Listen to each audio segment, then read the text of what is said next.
Hi, Coach Tom here with Coach Elias. One of our subscribers asked, please help me with anticipation, getting ready for my opponent's shot. So what do you want to, what would you tell him, Elias? How do you anticipate better?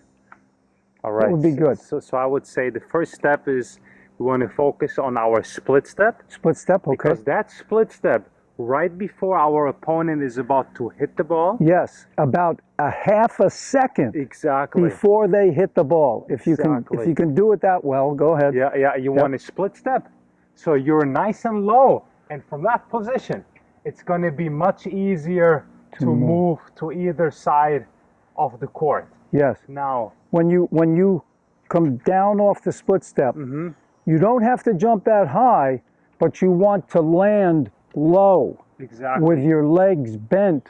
That way your legs are loaded. Yeah. Ready to move. Exactly. And like you just showed, you want to have the stance a little bit wider. Yeah. So your stance, your feet, a little bit wider than your shoulders. Yeah. Because from that position, it's more of an athletic position, and we can move to either direction faster. Yeah, okay, good.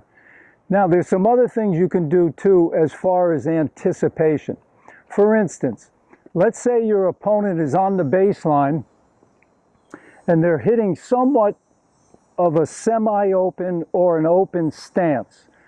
Now, usually when your opponents are set up like that, they're going cross-court. Wouldn't you say, Elias? Yes, exactly. Most of the time, if they're set up like this, they're going to hit the ball cross-court. Now, if they close the stance, if they set up where they're put that left foot out in front, chances are they're going down the line, right? Yeah. So those are visible cues.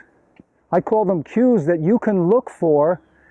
Now, you're always watching the ball, but your peripheral vision, you can see how your opponent is setting up, and then you can anticipate and start to prepare to go to that area. Okay, so the other thing is if a player is hitting with topspin, you know, they're taking that loopy swing and the racket is dropping down, you know they're going to have topspin. So the ball after the bounce is going to kick up higher. All right, so you've got to be prepared for that. And if they're starting with the racket high, it's going to be a slice, and you know the ball is going to skid and stay low and kind of die. This is one of the things that some of my students who are in that 3-0, 4-0 range, they don't see the slice early enough. Once you see this, you know your opponent's going to slice, so start to move up a little. You know you're going to have to get low, okay? So those are some things you can think about as well. Yeah. Yeah. I think those are great points. Yeah. So split step is key. Yeah. And absolutely. Yeah, another point I would add is if you're, let's say, in a cross-court rally. Yeah.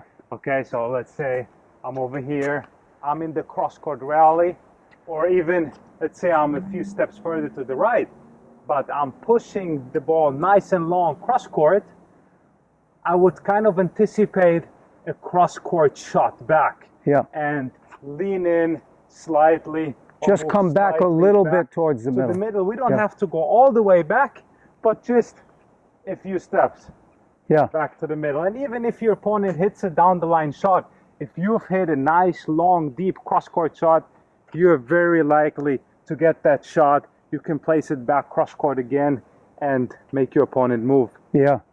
Very good thought. Yeah. So those are just a few tips on how to anticipate better.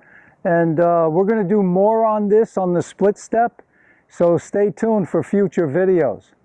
There's some little subtleties with the split step that you can work on that will make it even better. So we hope you enjoyed this video. Please share it with your friends, give us a thumbs up, and please subscribe to the channel.